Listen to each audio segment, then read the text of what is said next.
ಪ್ರತಿಯೊಬ್ಬರ ಜೀವನದ ಬಹುಮುಖ್ಯ ಹಂತ. ಇಲ್ಲಿ ಉತ್ತಮ ಸಂಗಾತಿ ಹುಡುಕಿಕೊಳ್ಳುವುದು ಅತಿ ಅವಶ್ಯಕ.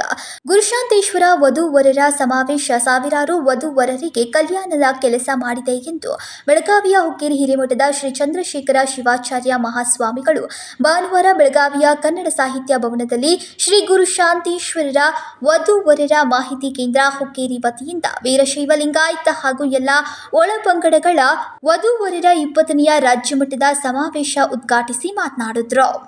ಶಿವಾನಂದ ಜಿರ್ಲಿ ಅವರು ಗುರುಶಾಂತೇಶ್ವರ ವಧು-ವರರ ಮಾಹಿತಿ ಕೇಂದ್ರವನ್ನು ಆರಂಭಿಸಿ ಈಗಾಗಲೇ ಕರ್ನಾಟಕದ ಮೂಲೆ ಮೂಲೆಗಳಲ್ಲಿ ಈ ಸಮಾವೇಶವನ್ನ ಮಾಡ್ತಾ ಬಂದಿದ್ದಾರೆ. ಉದ್ದೇಶ ಎಲ್ಲರೂ ಕೂಡ ತಮ್ಮ ತಮ್ಮ ಕೆಲಸದಲ್ಲಿ ತುಂಬಾ ಬ್ಯುಸಿ ಇರ್ತಾರೆ. ಮಗಳಿಗೆ ಗಂಡನ್ನು ನೋಡ್ಲಿಕ್ಕೆ, ಗಂಡಿಗೆ ಹೆಣ್ಣನ್ನು ನೋಡ್ಲಿಕ್ಕೆ ಬಹಳಷ್ಟು ಕಷ್ಟಪಡುವ ಈ ಸಂದರ್ಭದೊಳಗೆ ಈ ವೇದಿಕೆ ಸಹಕಾರಿಯಾಗಲಿ ಅನ್ಕೊಂಡು ಆರಂಭಿಸಿರುವಂತಹ ಶ್ರೀ ಗುರುಶಾಂತೇಶ್ವರ ವಧು-ವರರ ಮಾಹಿತಿ ಕೇಂದ್ರ ಇವತ್ತು ಸಾಕಷ್ಟು ಜನರಿಗೆ ಕಲ್ಯಾಣವನ್ನು ಮಾಡಿಸುವ ಕಾರ್ಯವನ್ನು ಮಾಡಿದೆ. ಬಹುಶಃ ಇಂಥ ಪವಿತ್ರ ಕೆಲಸಕ್ಕಿಂತ ಮತ್ತೊಂದು ಬೇರೆ ಪವಿತ್ರ ಕೆಲಸ ಇಲ್ಲ ಅಂತ ಹೇಳಿ ನಾನು ಭಾವಿಸ್ಕೊಳ್ತೇನೆ. ಆದರೆ ಶಿವಾನಂದ ಜಿರ್ಲಿ ಅವರು ಅವರನ್ನ ಮತ್ತು ಇವರನ್ನ ಪರಿಚಯಿಸುವ ಕಾರ್ಯವನ್ನು ಮಾಡ್ತಾರೆ. ಪರಿಚಯಿಸುವುದರ ಮುಖಾಂತರ ಗುರುಶಾಂತೇಶ್ವರನ ಕೃಪೆ ಆಗಲಿ ಅಂತ ಹೇಳಿ ನಿಮಗೆಲ್ಲರಿಗೂ ಕೂಡ ಭೇಟಿ ಮಾಡುವ ಕೆಲಸವನ್ನ ಮಾಡುತ್ತಾರೆ. ಆದ್ರೆ ಮುಂದೊಂದು ನಾನು ನಿಮಗೆ ಹೇಳ್ತೇನೆ, ಪೂರ್ಣ ಪ್ರಮಾಣದ ಮಾಹಿತಿಯನ್ನ ನೀವು ಪಡೆದುಕೊಳ್ಳುವುದು ಕೂಡ ಮರೆಯಬಾರದು. ಅದು ಬಹಳ ಮುಖ್ಯವಾಗಿರುವಂತದ್ದು.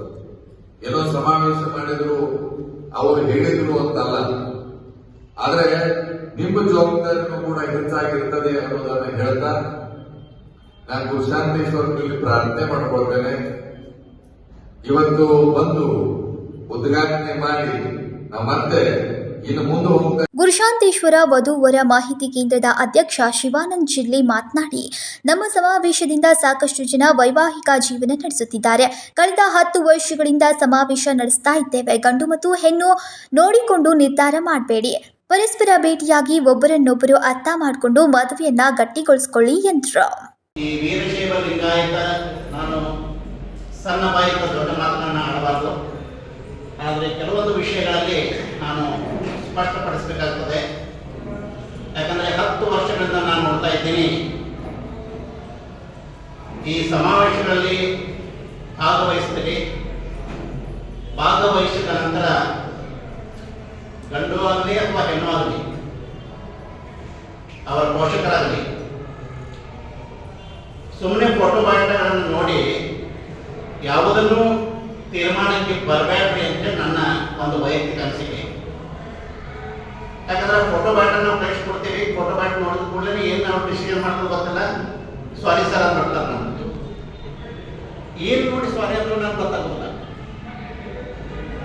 ಅದಕ್ಕೆ ದಯವಿಟ್ಟು ನೀವು ಯಾವುದೇ ಹೆಣ್ಣನ್ನ ನೋಡಬೇಕಾದ್ರೆ ಅಥವಾ ಗಂಡನ ಇದನ್ನು ಮಾಡಬೇಕಾದ್ರೆ ಯಾವಾಗ ಪರಸ್ಪರ ಭೇಟಿ ಆಗ್ತೀರಿ ಅವಾಗನ ಒಂದು ಏನಾದರೂ ಮುಂದುವರಿಯುವ ಕಾರ್ಯಕ್ರಮ ಆಗ್ತದೆ. ಇದನ್ನು ಫೋಟೋ ಯಾಕಂದ್ರೆ ಇವತ್ತೆಲ್ಲ ಮೊಬೈಲ್ ಯುಗ, ಈಗೆಲ್ಲ ಹಿರಿಯರು ಗೊತ್ತಿದ್ದೀರಿ. ಒಂದು ಸ್ವಲ್ಪ ಹಂಗ ಜಸ್ಟ್ ಇಮ್ಯಾಜಿನ್ ಮಾಡ್ಕೊಡ್ರಿ, ನಮ್ಮ ಮದುವೆಗಳು ಹೆಂಗಾಗಿತ್ತು, ಮತ್ತು ಇವತ್ತಿನ ಪರಿಸ್ಥಿತಿ ನಮ್ಮ ಮಕ್ಕಳ ಮದುವೆ ಮಾಡತ್ತೆ ಯಾಕೆ ನಾವು ಒದ್ದಾಡೋದು. ನಮ್ಮ ಬಾಜು ಮನೆ ನಾವು ಬರ್ತೀವಿ, ಇದು ಪರಿಸ್ಥಿತಿ ಐತಿಲ್ಲ. ನಮ್ಮ ಬಾಜು ಮನೆಗೆ ಯಾರು ಇಲ್ಲ ಅದಾರ ನಮಗೆ ಇವತ್ತು ಗೊತ್ತಿಲ್ಲ. ಅದ ಇವತ್ತಿಗೆ ಕಾರಣ ಈ ಸಮಾವೇಶ ಮಾಡೋಕ್ಕಾಗ್ತದೆ. ಮೊದಲು ಇರ್ತದ್ರಿ ನಿಮ್ಮ ಟೈಮ್ನಾಗ ಅಲ್ಲ ಹುಡುಗದ ಇವತ್ತು ಹುಡುಗಿ ಅಂತ ಹೇಳ್ಬಿಡ್ತಾರೆ. ಒಂದು ಹುಡುಗಿ ಮೈನ್ ಇರ್ತದಲ್ಲೇ ಹೇಳ್ಬಿಡ್ತಾರೆ, ನಿಮ್ಮ ಹುಡುಗದ ನೋಡಕ್ಕೆ ಹೋಗ್ರಿ ಅಂತ ಹೇಳ್ತಾರೆ. ಇವತ್ತು ಆ ಪರಿಸ್ಥಿತಿ ಇಲ್ಲ. ಇನ್ನೊಂದು ವಿಷಯ ನನ್ನ ಸಂಸ್ಥೆ ಬಗ್ಗೆ ನಾನು ಹೇಳ್ಕೊಳ್ಳೋದಂದ್ರೆ, ಸರ್ ದಯವಿಟ್ಟು ತಮ್ಮ ಗಮನದಲ್ಲಿ ಇರ್ಬೇಕ್ರಿ. ನಾವು ಪೋಷಕರು ಫೋನ್ ಮಾಡ್ತಾರೆ, ಈ ಸಮಾವೇಶ ಬಗ್ಗೆ ನಾ ಎಲ್ಲ ಪಬ್ಲಿಸಿಟಿ ಮಾಡಿರ್ತಾನೆ, ಪೇಪರ್ ಪ್ರೆಸ್ ಮೀಟ್ ಮಾಡಿರ್ತಾನೆ, ಎಲ್ಲ ಮಾಡಿರ್ತಾನೆ. ಫೋನ್ಗಳು ಬರ್ತಿರ್ತಾರೆ. ಈಗ 3-4 ದಿವಸದಿಂದ ಯಾವಾಗ ಎಲ್ಲ ಪತ್ರಿಕೆಗಳು ಬಂದೈತೆ ಅವಾಗಿಂದ ಫೋನ್ ಬರ್ತದೆ. ಬಹಳಷ್ಟು ಮಂದಿ ಏನು ಕೇಳ್ತಾರೆ, ಫೀಸ್ ಎಷ್ಟು ಅಂತ ಕೇಳ್ತಾರೆ. ಕರೆಕ್ಟ್ ಐತಿ, ಫೀಸ್ ಎಷ್ಟು ಕೇಳ್ತಾರೆ, ಓಕೆ. ಮದುವೆ ಆಗೋದಕ್ಕೆ ಎಷ್ಟು ಕೊಡಬೇಕು ಅಂತ ಕೇಳ್ತಾರೆ. ಅವಾಗಂತ ನಾ ಅಂತಂದು ಏನು ಹೇಳೋದು ಅವರಿಗೆ, ಯಾಕಂದ್ರೆ ತಪ್ಪ ಅವ್ರದ್ದು ಅಲ್ರಿ. ಅಲ್ಲಿ ಮಾರ್ಕೆಟ್ನಾಗ ಥೋಡೆ ಮಂದಿ ನಾ ಅವ್ರ ಬಗ್ಗೆ ಹೇಳೋದಿಲ್ಲ, ಆದ್ರೆ ಒಂದು ತೋರಿಸ್ಬೇಕಂದ್ರೂ ₹1,000 ಖರ್ಚು ಮಾಡ್ತಾರೆ, ಹೇಳಬೇಕಾದ್ರೂ ₹1,000 ಖರ್ಚು ಮಾಡ್ತಾರೆ. ಅದವ್ರು ವ್ಯವಸಾಯ ಮಾಡ್ರಿ. ಆದ್ರೆ ದಯವಿಟ್ಟು ನೀವು ಎಲ್ಲ ಪೋಷಕರಿಗೆ ಇನ್ನೊಂದು ಸಲ ಘಂಟಾಘೋಷವಾಗಿ ಹೇಳ್ತೇನೆ, ಇಲ್ಲಿ ನಿವೃತ್ತ ಪ್ರಾಂಶುಪಾಲ ಕಿರಣ್ ಚೌಗುಲ ಮಾತನಾಡಿ, ಮದುವೆಗಳು ಸ್ವರ್ಗದಲ್ಲಿ ನಿಶ್ಚಯ ಮಾಡಿರ್ತಾರೆ ಎನ್ನುವ ಪದ್ಧತಿ ಇದೆ. ಎಲ್ಲ ಕ್ಷೇತ್ರದಲ್ಲಿ ಈಗ ಹೆಣ್ಣು ಮಕ್ಕಳೇ ಮುಂಚೂಣಿಯಲ್ಲಿದ್ದಾರೆ. ಅವರಿಗೆ ಯೋಗ್ಯ ಗಂಡು ಸಿಗ್ತಾ ಇಲ್ಲ. ಇಂತಹ ಕೆಲಸವನ್ನ ಗುರುಶಾಂತೇಶ್ವರ ವಧೂವರರ ಸಮಾವೇಶ ನಡೆಸಲಾಗ್ತಾ ಇರುವುದು ಹೆಮ್ಮೆಯ ಸಂಗತಿ ಎಂದರು. ಇಷ್ಟು ಓದ್ಲಿಕ್ಕಂತಂದ್ರೆ ಹುಡುಗರನ್ನ ಕಂಪೇರ್ ಮಾಡಿದ್ರೆ ನಾವೆಲ್ಲ ನೋಡ್ತೀವಿ, SLC ಇರಲಿ, PUC ಇರಲಿ, ಡಿಗ್ರಿ ಇರಲಿ, ಇವತ್ತೆಲ್ಲ ಕ್ಷೇತ್ರದೊಳಗ ಮುಂಚಿನವಾಗಿರೋದು ಯಾಕಪ್ಪ ಅಂತಂದ್ರೆ ಹೆಣ್ಣು ಹುಡುಗಿಯರನ್ನ. ಸೊ ಅವ್ರಿಗೆ ಯೋಗ್ಯವಾಗಿರ್ತಕ್ಕಂಥ ಹೊಲಗಳು ಸಿಗ್ತಾ ಇಲ್ಲ. ನಾವು ಬೆಳಗಾವಿ ಒಳಗ ಕಳೆದ 47 ವರ್ಷಗಳಿಂದ ಒಂದು ಮಹಿಳಾ ಕಲ್ಯಾಣ ಸಂಸ್ಥೆ ಅಂತಕ್ಕಂಥ ಒಂದು ಸ್ವಯಂ ಸೇವಾ ಸಂಸ್ಥೆ ನಡೆಸಿದೆ. ಸೊ ಇಲ್ಲೇ ನಾಗೂರ್ ಸ್ವಾಮೀಜಿಯವರ ಸಹಾಯದಿಂದ ಬೆಳಗಾವಿ ವೃದ್ಧಾಶ್ರಮ ಅದ, ಅಲ್ಲಿ ಕೂಡ ಒಂದು ಹೆಣ್ಣು ಮಕ್ಕಳ ವಸತಿ ನಿಲಯ ಅದ. ಮತ್ತು ಹುಕ್ಕೇರಿ ತಾಲೂಕಿನ ಹಿಡಗಲ್ ಡ್ಯಾಮ್ನಲ್ಲೂ ಕೂಡ ಸಮಸ್ಯೆಗೊಳಗಾದಂತ ಹೆಣ್ಣು ಮಕ್ಕಳ ವಸತಿ ನಿಲಯವನ್ನು ನಾವು ನಡೆಸ್ತೇವೆ. ಸೊ ನಮ್ಗೆ ಕನಿಷ್ಠ ಪಕ್ಷ ದಿವಸಕ್ಕೆ 1-2 ಫೋನ್ ಬರ್ತಾವ. ನಿಮ್ ಕಡೆ ಇಲ್ಲಿ ನಂಬರ್ ಕೊಟ್ಟರು, ನಿಮ್ ಕಡೆ ಹುಡುಗಿಯರನ್ನ ನೋಡಕ್ ಬರ್ತೇವೆ ಅಂತ. ಎಷ್ಟೆಷ್ಟು ದೂರಿಂದ ಬರಕತ್ತಾರ ಅಂತಂದ್ರ ನಾವ್ ಹೇಳಕತ್ತೀವಿ, ಇಲ್ಲ ನಮ್ ಕಡೆ ಹೆಣ್ಣು ಮಕ್ಕಳಿಲ್ಲ, ಅವರೆಲ್ಲ ವಿವಾಹ ಪೂರ್ವ ಸಮಸ್ಯೆ ಆಗಿ ಬಂದಿರತಕ್ಕಂಥವ್ರು, ಕೌಟುಂಬಿಕ ಸಮಸ್ಯೆಯನ್ನ ಆಗಿ ಬಂದಿರತಕ್ಕಂಥವ್ರು, ಅದು ಬೇರೆ ಬೇರೆ ಕಾರಣಗಳಿಂದ ನಮ್ಮ ವಸತಿ ನಿಲಯಕ್ಕೆ ವೃದ್ಧಾಶ್ರಮ ಆಶ್ರಮಕ್ಕೆ ಬಂದಿರತಕ್ಕಂಥವ್ರು ಅಂತ ಹೇಳಿದ್ರು ಕೂಡ ಇವತ್ತು ಕನಿಷ್ಠ ಪಕ್ಷ 1-2 ಫೋನ್ ಬರಕತ್ತಾವ ಡೈಲಿ. ಸೊ ಇದನ್ನ ನೋಡಿದ್ರೆ ನಮ್ಗೆ ಏನ್ ಅನಿಸ್ತದ ಅಂತಂದ್ರೆ ಎಲ್ಲೋ ಒಂದ್ ಕಡೆ ಇವತ್ತು ಹೆಣ್ಣು ಮಕ್ಕಳ ಸಂಖ್ಯೆ ಕೊರತೆ ಆಗ್ತದ. ಸೊ ಅಂಥವ್ರ ಮಧ್ಯೆ ಇವತ್ತು ಈ ಗುರುಶಾಂತೇಶ್ವರ ವಧುವರ ಸೂಚಕ ಕೇಂದ್ರ ಬಹಳ ಒಳ್ಳೆಯ ಕೆಲಸ ಮಾಡಕ್ತದ. ಈಗಾಗಲೇ ಸರ್ ಹೇಳಿದ್ರು, ಕನಿಷ್ಠ ಪಕ್ಷ 4-5 ವಿವಾಹಗಳು ಇಂತಹ ಒಂದೊಂದು ವೇದಿಕೆಯೊಳಗ ನಿಶ್ಚಯಿಸಲ್ಪಡ್ತದ ಅಂತ ಹೇಳಿ. ಸೊ ಅಂತ ಒಂದು 20ನೇ ಇವತ್ತು ವೇದಿಕೆಯನ್ನು ಇವತ್ತು ನಮ್ಮ ಶಿವಾನಂದ ಜಗಲಿ ಸರ್ ಅವರು ವಹಿಸಿಕೊಟ್ಟಾರ.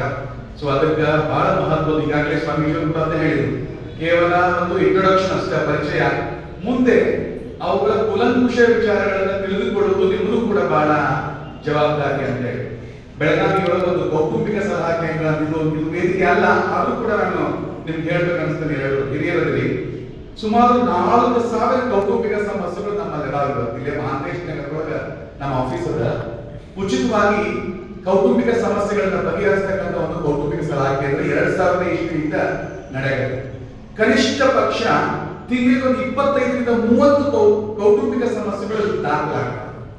ಸೊ ಎಂತೆಂಥ ಸಮಸ್ಯೆಗಳಂತಂದ್ರೆ, ಇಲ್ಲಿ ನಾನು ಅವ್ರ ಮನೆಗೆ ಹೋಗಿದ್ದೆ, ಅವ್ರ ಮನೆಗೆ ಒಳಗೆ ಕೂತು ಆಕೆ ಬಂದು ಹೊರಗೆ ನಮ್ಗೆ ಕಾಲು ತೊಳ್ಕೊಳ್ಳೋಕೆ ನೀರು ಕೊಟ್ಟಿಲ್ಲ, ಅದು ಬೇಡ ಅಂತ. ಸೊ ಅಂತ ಅಲ್ಲಿಂದ ಅಂತಹ ಸಿಲ್ಲಿ ಸಮಸ್ಯೆಗಳಿಂದ ಮೊನ್ನೆ ನಮ್ಮಲ್ಲಿ ಪ್ರತಿ ಸಾರಿ 2 ಕುಟುಂಬದವ್ರನ್ನ ಅಂದ್ರೆ ಗಂಡನನ್ನು ಕರೆಸಿ ಹೆಂಡತಿಯನ್ನು ಕರೆಸಿ ಎಲ್ಲ ಹಿರಿಯರನ್ನು ಕೂಡಿಸ್ತು. ಅನೇಕ ಸಂದರ್ಭದೊಳಗೆ ಇಲ್ಲಿ ಒಂದು 7 ಜನ ಆದ್ರೆ ಅವ್ರನ್ನ ಕರ್ಕೊಂಡು ಹೋಗೋಣಾಗತ್ರಿ, ನೀವು 8 ಜನ ಆದ್ರೆ ನಾವು 9 ಜನರಿಗೆ ಅನ್ನ ಚುಂಕ ಮಾಡಿ ಹಾಕಿಬಿಡ್ಲಿ ಕರ್ಕೊಂಡು ಹೋಗ್ತಾರೆ ಸದ್ಯ ಅಂತ ಅವ್ರಿಗೆ ಅಡಿಗೆ ಮಾಡಕ್ಕೆ. ಪೋಷಕರು ತಮ್ಮ ಮಕ್ಕಳಿಗೆ ವಧುವರರನ್ನ ಆಯ್ಕೆ ಮಾಡುವಾಗ ಒಬ್ಬರಿಗೊಬ್ಬರು ಪರಸ್ಪರ ಮಾಹಿತಿ ವಿನಿಮಯ ಮಾಡಿಕೊಂಡು ತಮ್ಮ ಮಕ್ಕಳಿಗೆ ಉಜ್ವಲ ಭವಿಷ್ಯವನ್ನು ರೂಪಿಸಿ ಎಂದು ಕರೆ ನೀಡಿದ್ರು. ಇನ್ನು ಈ ಸಂದರ್ಭದಲ್ಲಿ ಅನೇಕರು ಉಪಸ್ಥಿತರಿದ್ದರು. ಸಂಕಲ್ಪ ಶಿಂದೆ, KMM ಕನ್ನಡ ನ್ಯೂಸ್, ಬೆಳಗಾವಿ.